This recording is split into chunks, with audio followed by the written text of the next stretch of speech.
Hey y'all, welcome to today's episode on the Playmaker podcast. Today I have one of my best friends in the whole world. This is Keagan Stromberg. Why are you already laughing? Because why? Because it's funny. Because we're besties? We are. We've been best friends since the 6th grade actually. We met in middle school. We had 2 teams, so Team 1 and Team 2, and we had every single class with the same 30 people. Yeah. We met in the 6th grade and have been best friends ever since. And now we're, 22 years old. So, 10 years of friendship? Yeah. Time flies. It does. It does. It does. So, Keagan, we went to Woodford County together, and he played basketball through school. I played basketball through school.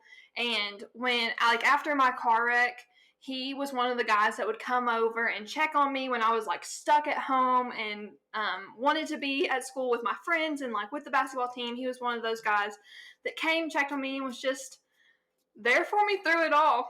Keagan has been there. So I'm pumped today because Keagan is amazing, and he is a playmaker and in multiple aspects of his life. And so I want to just open it up. Welcome to the show. I'm so glad you're here. Glad to be here. It's I always feel weird getting interviewed, but I'm happy that it's you. Yeah, I'm pumped. So Keagan is an artist. He sings. Do we say you rap? Do you really rap? Yeah. Do we say that? I do both. I do it all. Now he started rapping. Should we just flash? Let's just go back to the gym in Woodford County after school. We'd get notifications on our phones, meet in the gym, Keagan and whoever are going to be doing a rap battle. We would all book it. As soon as the bell rang, we'd book it to the gym.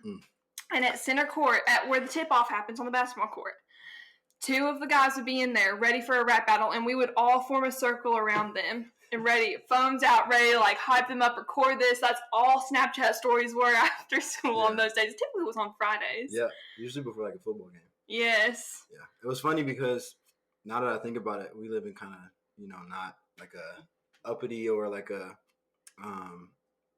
kind of suburban place or kind of rural. So to know that we had rap battles in the population that we had at our high school was kind of funny to think about. They were so good. They were. And Keagan was really good at it. We'd be like, where's this coming from? And I feel like that's really when you started to realize I'm kind of good at this. Yeah. It just came naturally, I feel like. Yeah. I had always sang, and I ran away from it when I was younger because I didn't think it was cool. Mm-hmm. But because you were an athlete. Yeah. And there's are you a musician or are you an athlete? Can you be both? Yeah. High School Musical, I don't know. Yeah. There was a lot of that. And even watching that movie, I always thought that the singing part was whack. I was like, nah, basketball. Yeah. But yeah, I ran away from it, and then that kind of was it was a fun thing to do, but then I started going over to people's houses to record, even though the songs were bad.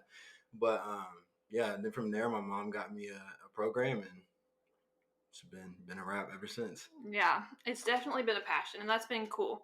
Because it started literally freshman year in high school with those silly little rap battles that were just to hype everyone up during Spirit Week or whatever. And then that really moved into you starting to write your own songs. And then, like you said, starting to record. And then as you started recording, you didn't give up basketball. So you're kind of living both of these lives. You were a good ball player in high school. I remember when you hit your 1,000th point, we were all hype. We need to link that picture in here. Because I'm cheesing. Yeah. Yeah, he did. That's my best friend.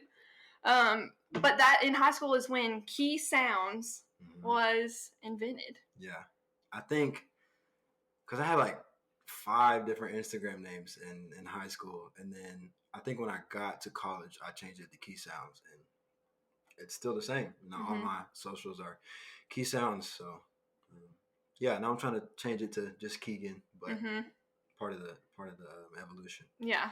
And the evolution has been cool. And I think that goes for all brands across the board. But you just got to, and that's part of pivoting. You got to figure out what works, what's moving the needle forward, and pivot to align that with your goals. And your goals are to kind of move towards you are Keagan. So that's cool. That's exciting. So, but right now, y'all can follow him, connect with him on social media at Key Sounds. Key Sounds, K-E-A Sounds, not K-E-Y. Because his name is Keagan. Get it? Make that connection. Got him. Okay, Keagan. So, went to school, are still in school. We both graduated in May. Yes. Praise God. Amen.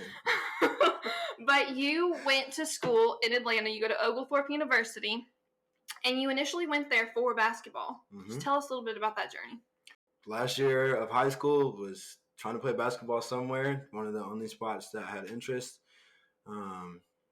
was in Atlanta. I knew Atlanta had a good music scene. I knew that was the end goal. My mom always told me that basketball was a vehicle to get where I want to go.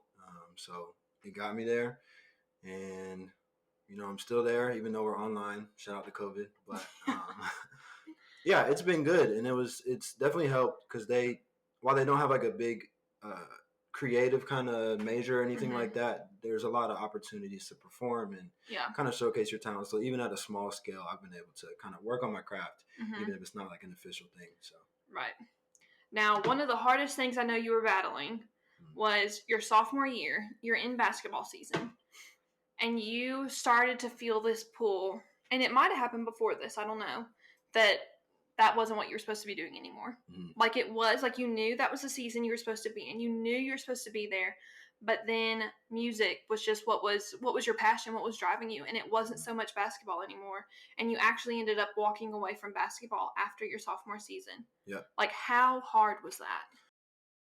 The initial thought of it, of leaving something that you've done your whole life, is difficult. But once I realized that, I always had my mom tell me it was just basketball was just a vehicle. But then I realized, because I got hurt, and that I was like out for a year and a half. And so I had a lot of time to think about the steps that I wanted to take to move to where I want to be. And so I was like, basketball is taking up 6 hours out of my day. Schoolwork is taking up 2. That's minimum because I don't really do a lot of schoolwork. But yeah, it takes up, that's 8 hours of my day. And it's like, well, you get 12 hours, probably 14 if you stay up a lot. But in that, I need to rest. I need to eat. There's a lot of different things. I was like, something has to go. And I called my uncle because I think he's really good at time management. He's doing a lot of things. So I was like, how do I make time for all these things? And he was like, you got to look at what you want to do, what you're doing now, and if that is going to aim you to where you want to go. And basketball just wasn't a part of that. That's good, but that's hard. It is hard. When that is the whole reason you went there initially. Yeah. And then walking away from that. Yeah. So I know that your faith is really important to you, as it is me. And that's one of the reasons I think that we have stayed such good friends, is because we can connect on that and challenge each other with that. Where in your story did you see the Lord working as a playmaker? From maybe behind the scenes, maybe right in front of you. Maybe you didn't even realize it at all times. But how has he been a playmaker in your life? There was a time, and it was before this decision. I noticed I always get kind of anxious before like a big transition. And so there's a time that I broke down, called my parents, and they kind of reassured me that the peace that I was going to get, if it was the decision I made, there was going to be peace or not peace, and that's how I know if I made the right decision. And it was going to be peace from God that only he could give me. And so when I did make that decision, that was the most at peace I'd ever felt. So when I finally stopped and was done with basketball, you get those initial feelings, oh, I miss seeing the guys, or right. But after that, it was like a week period. I was at peace, even though I didn't know what to do with all that time that I had. I mean, I knew I was going to make music, but when you finally have the time, it's different. But it was just peace, and I knew that was from God. And I even had more time to be at church and do things. I found a church home there that I wasn't a part of before that. So it just the opportunities that opened up after I stopped. I just knew that was from God. Because every yes is a no to something else. So when you said no to basketball, I mean, you actually helped plant that church that you're a part of, which is huge. Like, he helped start a church in Atlanta, which is incredible. And I know that music has been a big part of that. Yeah. And leading with that. Yeah, I'm on the, even though I haven't been there like a few months, but I'm on the sound team. When I go back, they're always welcoming me back. I can get right back into the action. So it's been a blessing. Yeah, that's awesome. So you've gotten to do some really cool things with music, and that's taken you, I think, farther than you've had a lot of cool experiences with this. So looking back now, what do you wish you would have known before you started this journey as a musician? I think just knowing that you have all the tools, So a lot of times we think we need certain equipment or to know a certain person. While some of that does help, I have my voice, I have my ability to write. I got a mic, I can do it all myself. So, I mean, you have the talent. As for anybody out there, if you want to do something, you have everything you need within yourself, but you just need these other things to amplify it, basically. So just be confident in yourself. And nobody's going to, if you don't believe in yourself, nobody else is going to believe in you. So that's another thing. If you try and put on a facade or act a different way or just kind of half-heartedly do things, it's not going to work out. Yeah. Ever. You have to just start. Just got to do it. You can't be great and then start. You have to start to be great. Yeah. And do your thing. So with this and kind of like the Instagram highlight reel, and all these good things going on, and we've really talked about some cool things that you've gotten to do. What do you think? Have there been failures along the way, and what does that look like? I thought about this. It was because even in job interviews, they ask you what is a big failure you've had, and how did you bounce back? And it was short-term things or just kind of surface level things. Yeah. But when I finally started to think about it, it was not taking big enough risk. Because you take risks, even just putting myself out there, it's a risk. You risk your life really every time you step outside the door. Yeah. But to think about going to perform in a crowd of 1,000 people that nobody knows me, even though I've done it before, to keep doing it is the thing that you have to do, and to take that risk, because then you get comfortable. Yeah. Get comfortable being uncomfortable. Yeah. Is what you hear a lot of people say. But yeah, really just, I know I've taken risk, but I think the magnitude of those could have been better, because all you can do is learn from it, even if it doesn't work out. Yeah.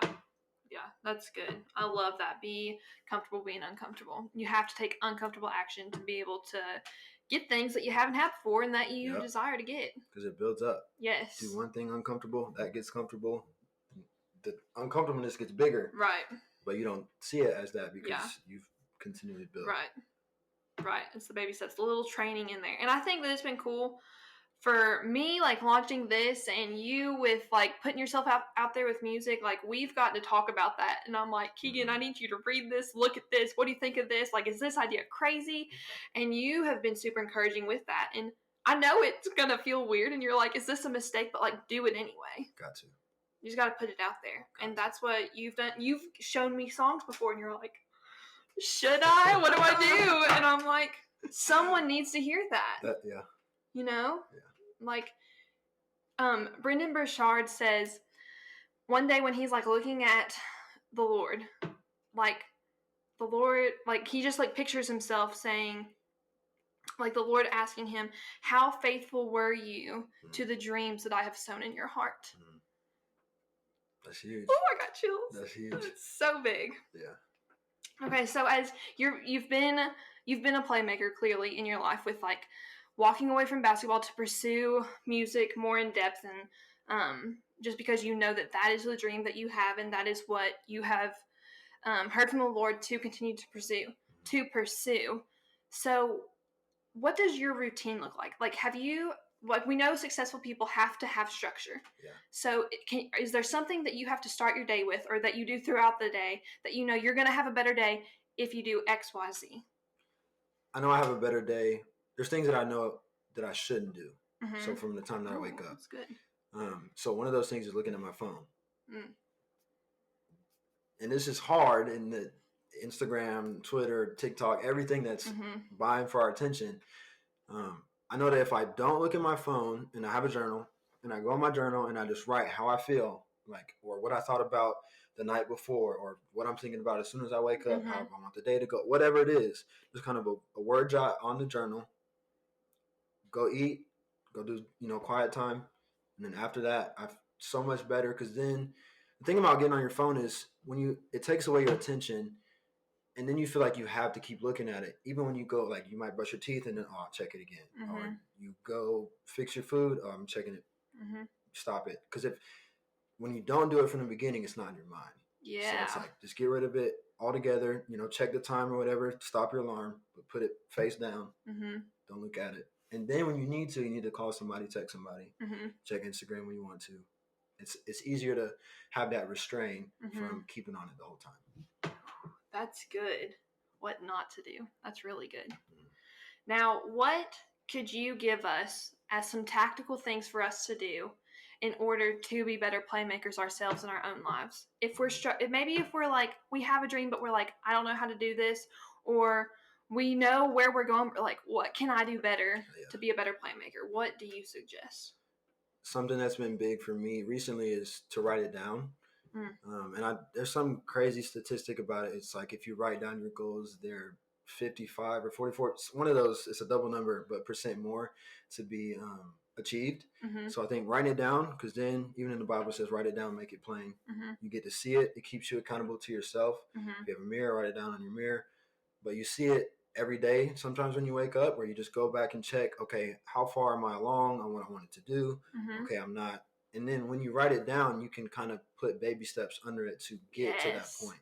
Yes. Because a lot of times, like, my main goal is to be the biggest artist in the world. Okay, you don't just put out a song and then, oh, I'm there. Right. It doesn't work like that. So it's, okay, this month I'm going to post this many times on Instagram, raise my crowd this much, and okay. And then eventually you'll get there. But yeah, that's the main thing, is just write it down, make it plain, and then, find joy in the little things. So the things that you don't necessarily want to do, or the things that you have a hard time doing, like mundane, like going to the post office, sending off some merch that somebody just bought. You have to do it, but sometimes I have to go to the post office, I got to wrap it, I got to all that stuff. Find joy in that, instead of be like, oh, I get to send somebody supported me, I get to send it to them, and now they get to have a piece of me where, like, so just kind of reshape your mind. That's good. And if that is not so important for the year we've just had, it's just so much craziness, so much hurt, so much frustration, but flipping that mindset truly from I have to I get to, because as long as we're waking up and our eyes are open and there is breath in our lungs, we still have a purpose. Like, we were created on purpose and for a purpose. That's the truth. Therefore, it is crucial to find joy in the mundane and keep going to keep sowing that dream that's in our heart. Yeah. Okay, Keagan, how are you being a playmaker in your life in this season that you're in right now? Yeah, I think a lot of it for me is planning. Something I've really never done before. Usually, creatives kind of act on a whim. We do things, when it feels right. But to kind of plan out, like I said earlier, the goals that I wanted. And then I heard somebody say this, and it really struck a chord with me. But when you get more, instead of increasing your capacity to live, you increase your capacity to give. So we're say that one more time. Instead of increasing your capacity to live, increase your capacity to give. That's good. Yeah. So instead of, when these blessings start to come back, as Christians, we're supposed to serve other people. And a lot of times we think that, it's, oh, God's supposed to serve me. No, it doesn't work that way. So when we get things, not that we can't enjoy it or have things, right? You can enjoy the things that you get, but also think about the people that are less fortunate, or the people that were once where you started and need that help. You got to give it back. Yes. Oh, Keagan, that's so good. And that's such a good way to end this episode. Oh my gosh. So just thank you for coming on today and for sharing those nuggets of wisdom. I love hearing your story. I love your story. I've loved getting to watch your story unfold since we were 11 years old or something like that. Young teenagers. Crazy. I know. Well, guys, y'all know how we always end this. The goal is not to be perfect. It's to be better. So go out there and get 1% better today.